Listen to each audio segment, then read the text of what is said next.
of chemical machinery any more than I am an automobile when I drive it. All right, well, rest your chemical machine for a moment, and we'll come right back. Terence McKenna from the Big Island of Hawaii is my guest. We've got 30 more. If you've got a question, we've got phone lines. I'm Art Bell, and this is CBC. My guest is Terence McKenna. Terence, again, with respect to Timothy, he, of course, as you well know, has been launched into orbit with a number of other notables. And I was just wondering, again, referencing that 25,000 hits of Blue Santos, do you suppose it's possible that Timothy had them launched with himself, and that orbital decay will provide one great last acid rain at about 2012?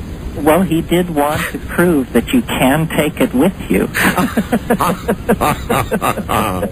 All right. First-time caller line. You're on the air with Terence McKenna. Hello. Hi there. Hi. Where are you? I'm in Nanaimo, BC. British Columbia. All right. Yeah.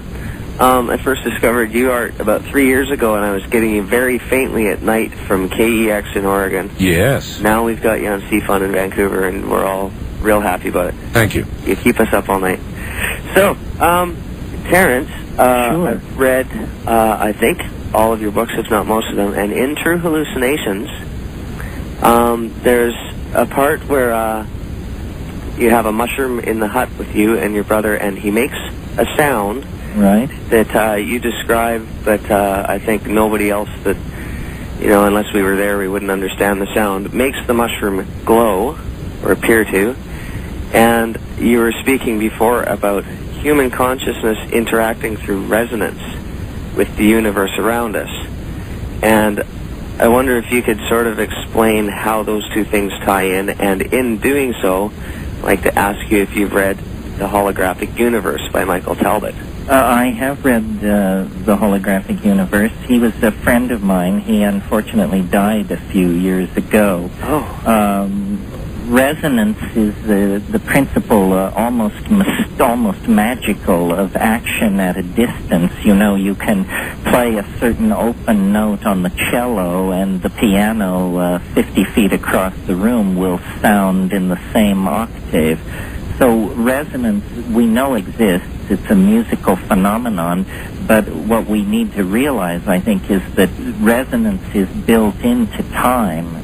Time, in a sense, you could say a given moment in time is a kind of hologrammatic interference pattern of past times, and I consider those past times to be in resonance.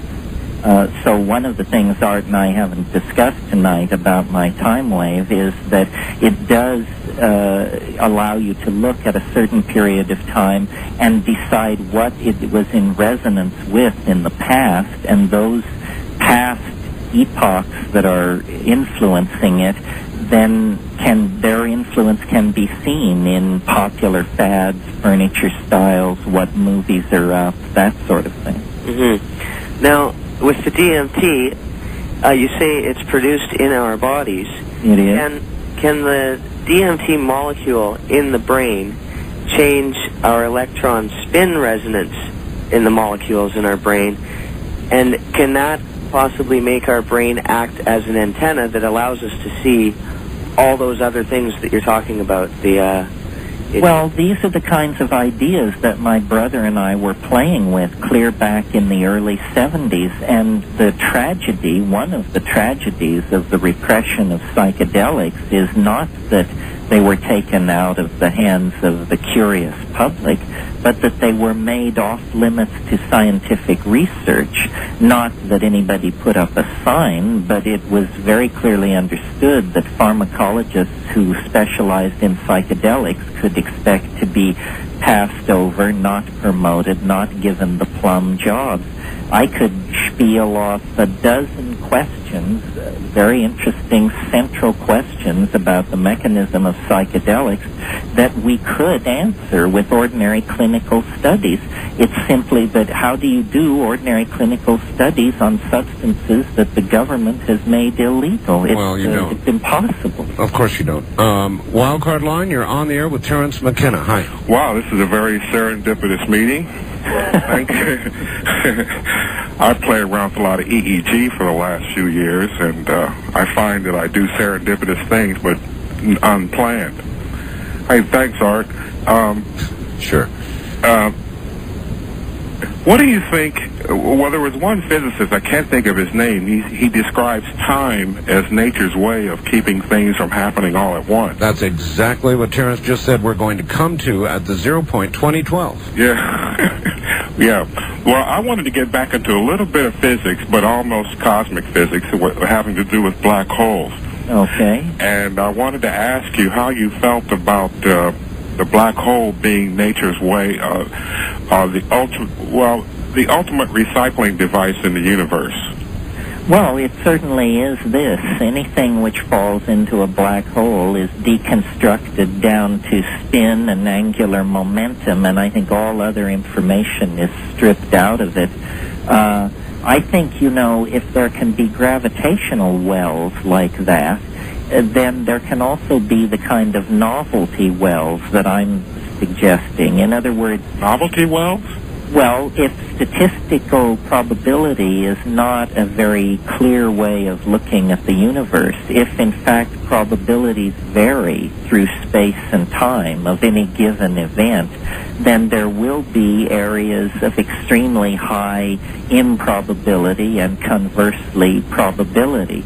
So I think we've got to get past this idea of time as a smooth surface and begin to think of it as a kind of landscape, an area, a place where some things are more probable in some places and some things more probable in others. You look for water in the bottom of the valley, you look for glaciers up on the slopes.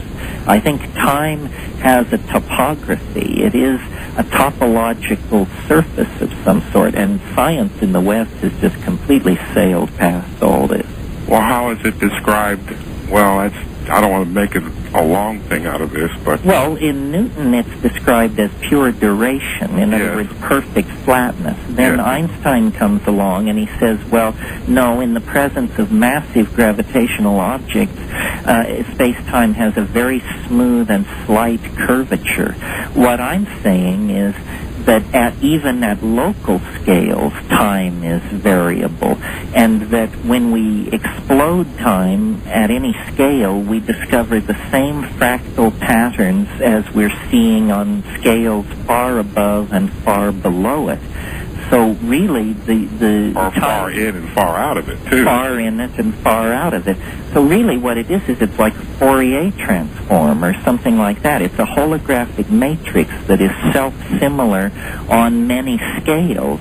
The organization of a galaxy, the organization of an atom, these things in my theory are morphologically linked. They look that way because they are linked across scale and across space and time by an underlying architecture of the universe. There's a big mystery now in cosmology, the dark matter mystery.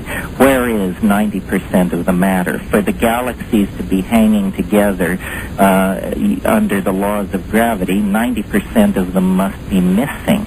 Well, I say there's no missing matter. What's missing here are some laws. And the laws that could it be consciousness itself? Well, it's this appetite for complexity that every particle in the universe participates in this. The galaxies hang together as spirals because it's the more novel thing to do. Not because they are under the control of gravity, but because there is a cosmic law of aggregation toward novelty that we've missed. Would the Fourier be a way of measuring that, say with Fourier measurement of the brain itself or EEG? Well, you could measure it. You could measure it in a Fourier matrix. You could measure it in many different kinds of matrices. The point is to demonstrate it to somebody outside the system who's looking at it. I think the great breakthrough in mathematical modeling of nature in the last 20 years has been the discovery of fractals and self-similarity on many scales. And this is part of that. What I'm saying really is that time is a fractal structure. It can be defined by a limited set of variables and then iterated on the micro scale, the macro scale,